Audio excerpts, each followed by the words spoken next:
What are the trends quietly shaping the salon industry right now that most salon owners aren't paying attention to yet? If you've ever wondered what's really happening behind the scenes in the beauty industry, not just from one brand or one perspective, but across thousands of salons, this episode is going to open your eyes. Welcome to the Salon Scoop, the podcast that helps salon owners and salon professionals grow their business, boost their brand, and stay inspired. From salon marketing and social media to leadership and growth, we uncover the strategies and stories that move the industry forward. If you love learning, growing, and are serious about leveling up your salon business and brand, you've just found your new go-to podcast. Welcome back to the Salon Scoop, everyone. Today's episode is all about industry perspective, but from a slightly different lens. Because while many conversations in our industry come from educators or brands or distributors, today's guest has a front row seat to what's actually happening across the industry in every single venue, every single avenue, every single type. I'm joined by Anne Moratto from Modern Salon, one of the most respected media brands in the professional beauty industry. They deliver education, insights, and inspiration to salon professionals. And through the stories that they cover, the professionals that they feature, the education that they provide, and the trends that they track, Anne and her team get a unique real-time view of what's evolving in salons across the country. Such a unique perspective that we're going to be able to share with you today. In this conversation, we're going to explore the trends that are gaining momentum right now and what they might mean for your business. We'll talk about some of the biggest challenges that salon owners and stylists are currently facing. And we'll uncover where the real opportunities are for those who want to stay ahead of the curve instead of playing catch up. And thank you so much for being here today. I am really looking forward to having this conversation together. I am as well, Scott. Thanks so much for the invitation. Hey, of course. I think you bring such a unique perspective. And so I want to delve into that. But maybe you could start first by just giving our listeners a quick overview of you and your sort of background, as well as, what Modern Salon is and why it's so important in our industry. Because I know Modern Salon itself has evolved quite a bit over the years. Sure. Well, Modern Salon is a US-based media brand. It's been around for over 100 years. I hesitate to add I've not been there that long, but I have been with the brand for quite a long time. We're part of an ecosystem that includes sister titles, Modern Salon, Salon Today, Nails. We have a title for spa and wellness, Modern Spa and Wellness. But we are primarily serving the service provider, primarily hairstylists. And we create content across digital, print, social. We do live events. And we're focused on helping those beauty professionals grow. So whatever that means, creatively, professionally, financially, because our mission over the years, it's been unwavering, which is to support beauty professionals at every stage of their career. So that's beauty school onwards. And as you mentioned, our focus is that combination of education, inspiration, and business. And I like to how you kind of teed it up. We're sort of like we're a neutral observer. We're like, Switzerland or Liechtenstein. We get to talk to everyone, which is I think an enviable thing because we sort of have this window on a world. But ultimately we want beauty professionals to build sustainable careers, and we want to help navigate their businesses through those inevitable ups and downs. Well, and that's why I wanted to have you specifically on the show with us today, because of that unique perspective. I think it's really helpful for people when someone like yourself can come on and share not just a tunnel vision approach of what you see, but you're just reflecting what you're picking up across all aspects and areas of the industry. So, and maybe we can start like from your vantage point within Modern Salon. You're constantly exposed to what's happening across the industry. What feels different right now compared to just a few years ago in our industry? Compared to a few years ago, certainly, I know that we all want to feel like we're in a post-COVID era. But I do feel like if we want to reflect back, we'd still think about everything that we went on during that time. And I think there have been really some healthy changes. I would say pre-COVID, there was much more of this hustle and grind mentality. And I think that forced stepping back also forced some introspection and, people looking at their priorities. So I really do believe there's more emphasis on mental wellness, sustainability, and boundaries in your business, boundaries in your personal life, in your client relationships. I also believe that more beauty professionals started thinking like entrepreneurs, no matter where they worked, what kind of structure they were in. They had to think, you know, what does my career want to look like? What's my career trajectory? And then I would say probably the third really is that fragmentation that happened with the industry. I'm in California, Mm. and the suite model, the independent stylist, that has been on the rise for over a dozen years. But I would say that we have seen a real explosion of that. So the industry feels a little less centralized than it used to. Yeah. Are you sensing that as well, not just in the salon area and people moving to suites, but maybe even at the manufacturer and distributor level, that it's becoming, uh, I see it almost like the opposite. As opposed to becoming more fragmented, there I feel like it's becoming more conglomerated. Are you sensing that from your perspective? Do you know, I think in our world globally, that our industry reflects what's happened in the world. So I would agree with you that there's a little bit more of the behemoths that have, maybe swallowed up, but gently.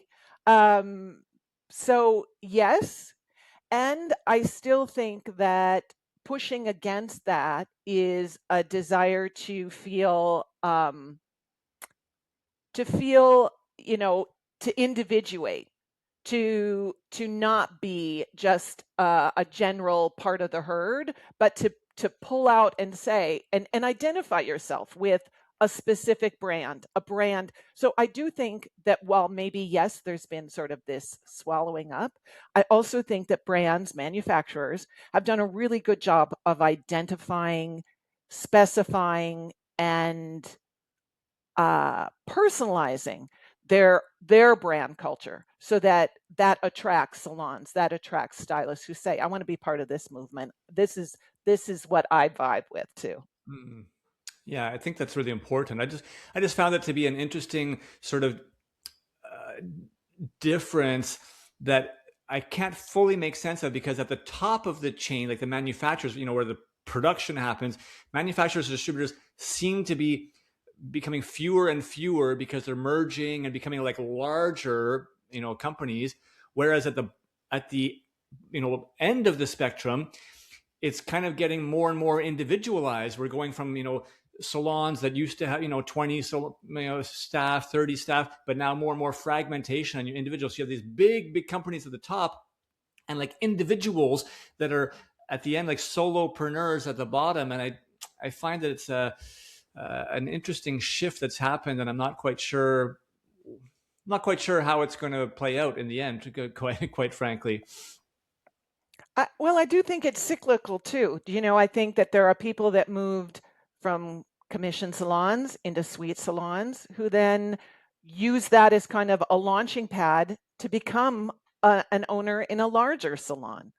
To bring in, maybe they had a friend with them in their suite, and they decided, let's go out and launch a salon. So I do think there's this kind of cyclical pattern. And also, I'm having flashbacks of that COVID era when we were worried about supply chain. I mean, right now, we have a really kind of what feels like an uncertain economy. We have issues with, we have global issues that are going to certainly impact. And I'm not going to speak to what manufacturers are struggling with, but I think it's it's pretty transparent that they're having the same struggles I'm having if I'm going to, fill up my gas tank and now a gallon of gas is $6.50. You know, it that trickle down effect, I think, continues to happen. But I do believe that there's a cycle that people go through from team, individual, back to team, and maybe that can continue. Yeah, that makes sense. Let's talk about the struggles a little bit. Like, what are some of the common struggles or themes that you're seeing come up a lot amongst stylists or salon professionals in general these days? I think that pricing and boundaries conversation is still there's a pretty big gap there. Um, but I mean, maybe we'll talk about this, how they're overcoming that. But I do think that with market uncertainty, that continues to influence investment decisions, let's say. Um, I think that there's been a real conversation in the industry about booking platforms that clients find onerous, clients find difficult and cumbersome. And then that also trickles, the stylist on the other side finds that that client doesn't understand the language and has booked the wrong services. And now we don't have enough time. Um, but as I said, I do feel like every challenge we have has has been met with a really thoughtful response from both salon owners and from stylists. I have so much confidence right now in where the industry is because I feel like we keep finding solutions. Maybe I'm So kind of being Pollyanna-ish, but no, but that's good. But let's what are some of the solutions to maybe the challenge you just brought up about the online booking sort of struggles and the cumbersome nature for clients, and booking the wrong amount of time with the service provider and the frustration that causes in scheduling, and maybe also solutions. You talked about pricing, still being an issue. Are there if you want to talk about solutions that are out there for those two points in particular?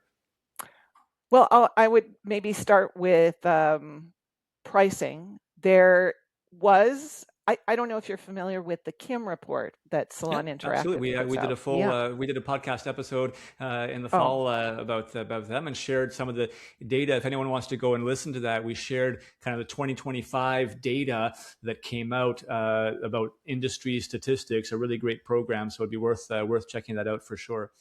well, then I won't repeat, the micro, but in the macro, we saw this decrease overall in color services, but we still saw overall revenue increase.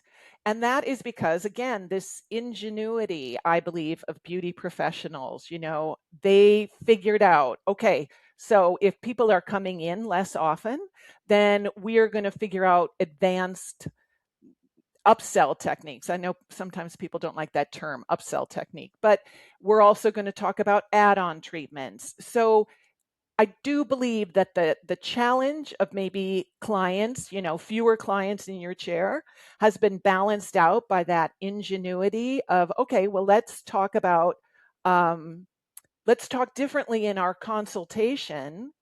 Let's talk about add-on treatments, and then, oh, look over here, we actually have specials running on these add-on treatments.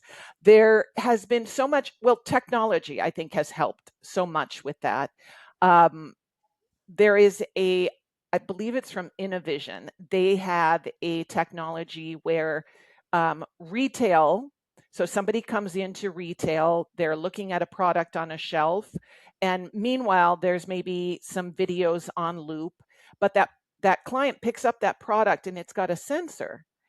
And that sensor then says, oh, they've picked up this product. So on that display, we're going to start seeing 3 educational videos that come up about that product. So it's a video of someone teaching the client how to use the product, and with that interactive call to action. So again, by increasing retail, by increasing add-on, by increasing service treatments, they've been able to balance out maybe that, as I say, the less frequency with the color services. The booking headaches. I think that as we're consumers ourselves, so we know that headache of, why do I have to fill out this whole form? Why do I have to wait for approval? Why does it feel like this is gated? You know, and then that trickles down to the stylist who has this huge issue of schedule chaos because there wasn't enough time booked. There are salons who have, taught their scheduling software, their AI, to ask questions that make sense for their language.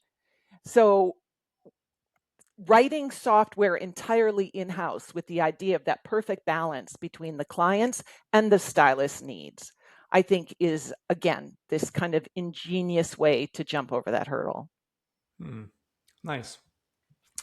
Are you seeing any noticeable shifts in how salons are operating? Let's say successful shifts, positive evolutions in terms of how salons are operating, either from business models or team structures or client experiences, incorporating some of this new stuff. Any positive shifts that you're seeing that maybe some listeners out there could take away and be like, oh, that's something interesting that we might consider trying in our environment? Yes, and let me tee this up by saying I'd want to direct everyone to our sister title, Salon Today. Every year, we identify 200 salons. This is led by my sister editor, Salon Today, and Salon Today focuses on the business.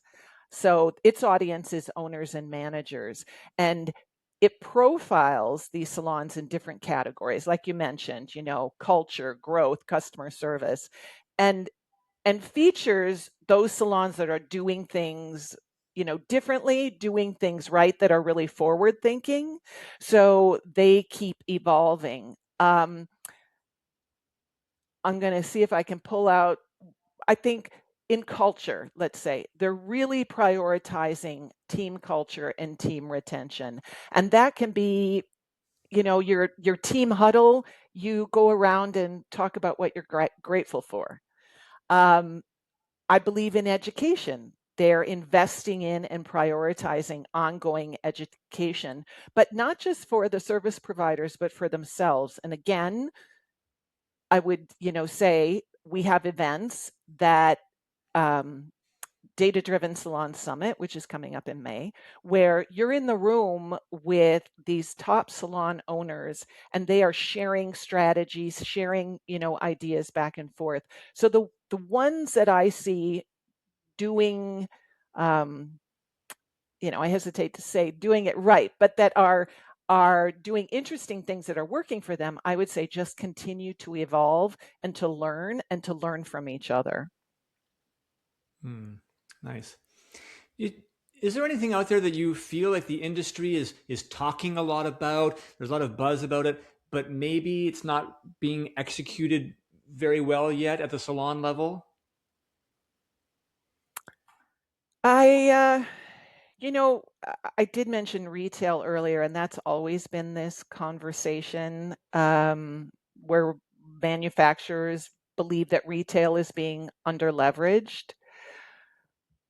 But I do see stylists, I think, stepping up and saying, here's how I pay my rent every month by X number of products sold. So retail remains, still an opportunity that I've heard ever since I got into the industry, these many years ago, where people say I'm still struggling with that. And so it's still a conversation.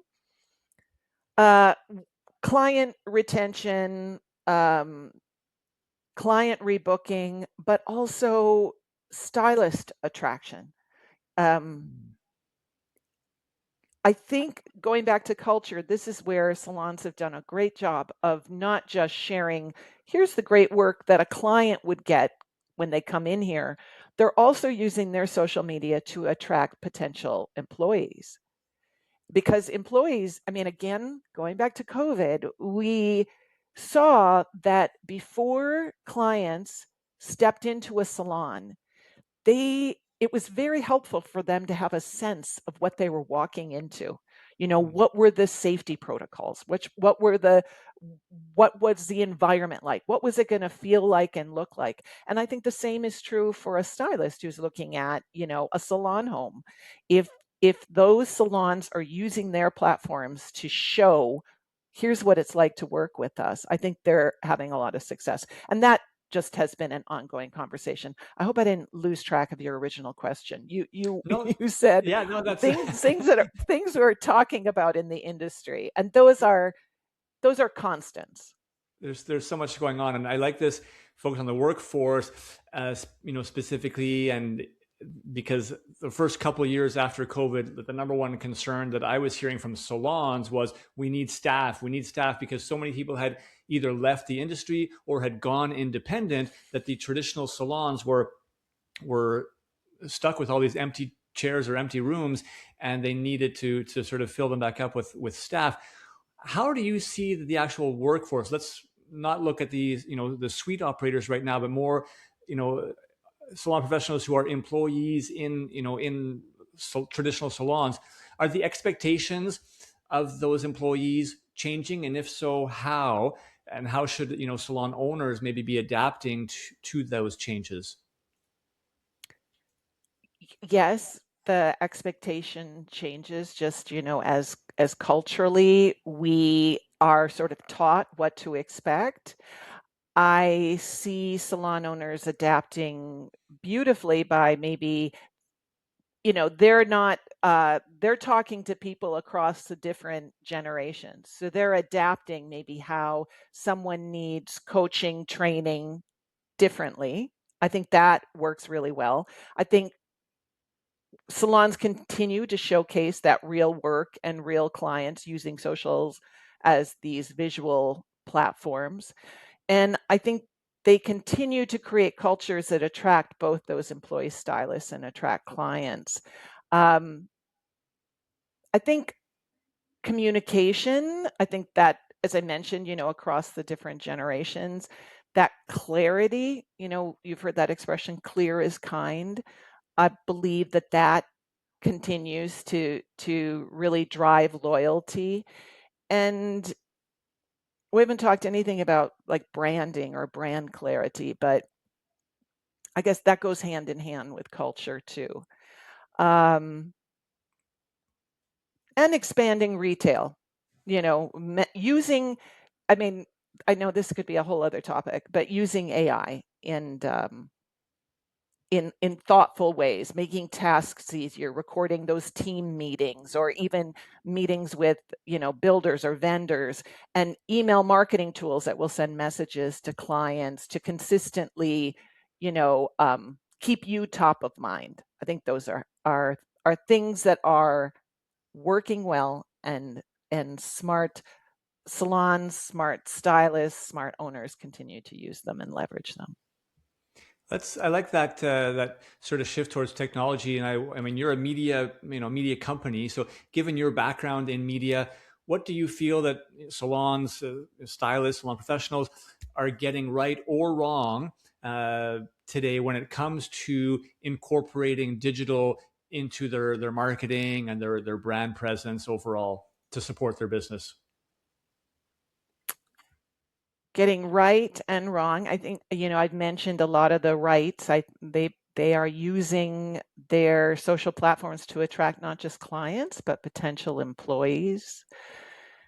Their marketing is part of their bigger ecosystem, maybe, of communication and media strategy. They're making sure that they're keeping that client, they have a lot of touch points, to be able to reach out to that client.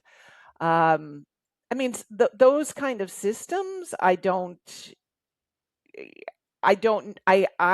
believe that those booking systems, those marketing systems, that is a well-run salon is tapping into those, because that those systems for onboarding, consultations, retail, rebooking are how you track your KPIs and your financial metrics too. Yeah, you need to have systems in place, and you need to be consistent with how you are incorporating those marketing initiatives, those digital, sort of initiatives. And I would agree with you. The ones that are getting it right are doing it. They are implementing, these technological advances, these digital sort of systems consistently. And getting it wrong is probably the ones that aren't, that are still a little bit behind the game, asking themselves, what is this chat gpt thing all about? They're still exploring, I don't know if I should be doing online booking or not. And I'd say that's where the the lack is coming from. And there's a whole bunch of different reasons why people are more tentative to get involved in stuff that they're maybe not as comfortable. If you don't have a solid understanding of it, we're not comfortable, we tend to shy away from it. And that's obviously natural human behavior in all aspects of life. Where do you think are, maybe for, again, salon professionals, independent suite operators, like more on the business side, what are some missed opportunities right now, where maybe there's some low hanging fruit that some salon professionals are leaving on the table, not taking advantage of, that could be easy wins for them? Hmm. Um, well, and I will say that, AI, as I said, could be a whole other topic, because while I believe it's this incredible tool, I also believe that I just wrote an editor's note for our upcoming issue, that there can be a blurring of the lines so that we all sound the same.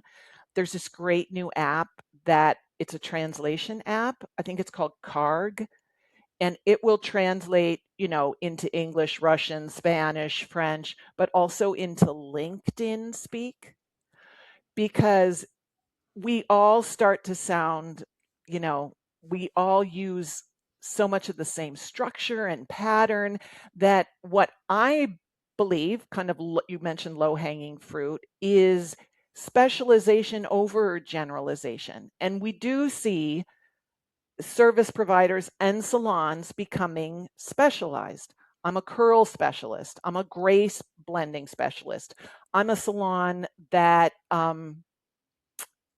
tends just to curly clients. I am a sensory sensitive, hairdresser. My clients are primarily, uh, you know, children, maybe on the autism spectrum. So I think specializing is something that we're seeing more and more. I also think, we mentioned that add-on service monetization, those treatments, scalp services, are those express upgrades. Those are real revenue drivers. Um, Also, the wellness and longevity. I don't want to call it a trend, because I think it's not fleeting. I read a stat. I wonder if I wrote it down somewhere. 6.8 trillion. The beauty and wellness space is now estimated to be a 6.8 trillion industry. So I believe that the low hanging fruit, maybe, is to incorporate those spa touches into every service, because the client experience is the differentiator. I mean, if we're encouraging you to raise prices, well, where are we elevating that service? So I do believe, as I mentioned, I live in California, and here in LA, there's a space that's opening up next year called Bathhouse, and it's saunas, and this is longevity versus, maybe the term we would use, anti-aging. I believe that this is all, um, it's permeable. We're flowing through all of this. So I think that beauty, health, wellness uh, is all linked together, and that salons, stylists, beauty providers, thinking with that in mind, are going to be successful. I love that. I mean, it's definitely a growing trend that is not, like you said, fleeting, and being able to incorporate that, taking advantage of understanding where the trends are, where consumers, what they care about, what they're looking for, what's important to them, and finding little ways to incorporate that in, while they're sitting having their hair color processed. Why not be able to offer them mini, lymph node massage, like some little, some little extra, service. And there's going to be more and more that are going to become available that are linked to, healthy skin, healthy, glowing, and just internal energy. I know we work with so many salons. I mean, we obviously offer digital marketing implementation services for the industry, whether it's, from websites to Google to social media, all of that. And we definitely see the trend that you were talking about, specialization of, salons specializing in curly hair or hair extensions has been a big one of late, where they're really trying to differentiate themselves. And I agree that finding that uniqueness, like what makes you unique, what makes you stand out from the rest, is a really important way to kind of grab onto some low-hanging fruit, because there are consumers out there that are looking for very, very specialized things. And in today's day and age, it's so much easier, right, with our access to It information and is. technology, to find very, very unique, specific things that we're looking for. And that's what people are starting to search, online, and you can find it. So having that differentiating factor is definitely critical. And I want to sort of start to close the conversation with you, but thinking of your generalist view again, that is so valuable for us. And if you could give one piece of advice to salon professionals on what it takes to be successful in our industry right now, as a whole, big picture, what would that piece of advice be? Maybe it's someone coming out of cosmetology school, and they have a chance to sit with you, and you say, what, this is the most important piece of advice that I could give you to help you be successful in your career. What would that be? No pressure. Right. It would be the same advice I'd give to anyone to have life advice, which is you don't have to do anything alone. You don't have to do anything alone. Find people whose opinions you value, whose support you value. Find those places and spaces where you feel supported and where you can learn and grow, but try not to do it alone. Don't feel like your struggles are so solitary and singular. What you're feeling has been, expressed and felt by countless others. So reach out and just, we're all just walking each other home, right? Don't do it alone. I like that. And I come across through this podcast just so many salon professionals from different, walks of the industry, and everybody shares this common passion of just wanting to give back, wanting to help support. There's just so much of it out there. There's so many good people in our industry. I believe that's what drew me to the industry from the I beginning, agree. why I've stayed. And so I think that's great advice that you just shared, because you don't have to look very far to find someone, to find people who will help you, who will genuinely, point you in the right direction, genuinely reach out their hand to guide you and to mentor you. So it's out there. Don't walk alone. Find the support that is very, very available for you. And you're clearly a great example of that. And I know Modern Salon really tries to be a great support for providing not just education, trends, business, training to salon professionals. And I love watching what your company does from afar, and commend you for your active role, in the company as well. And appreciate you coming Thank on you, the show Stan. with me today. It's been my pleasure. Thank you so much for having me. Yeah, I think what makes this conversation so valuable, everyone, is again the perspective. And Anne brought for us today a very unique, well-rounded perspective from her interactions with all walks of the industry. When you step back and look at things like patterns, right, the trends, the challenges, it becomes very clear that our industry is definitely not stagnant, right? It is constantly evolving. And the salon professionals out there who stay curious, who pay attention, to these trends, and who are willing to maybe step out of their comfort zone a little bit and adapt to some of these, to learn about some of these new trends, they're the ones who are going to continue to grow and as individuals, right? Grow as people, and obviously grow successfully in their career path as well. If this conversation gave you a new perspective, a new idea, share it with another salon professional out there who you feel could benefit and who also wants to stay ahead of the curve and get a leg up on the rest of the industry, because awareness creates opportunity. And that's the scoop for today.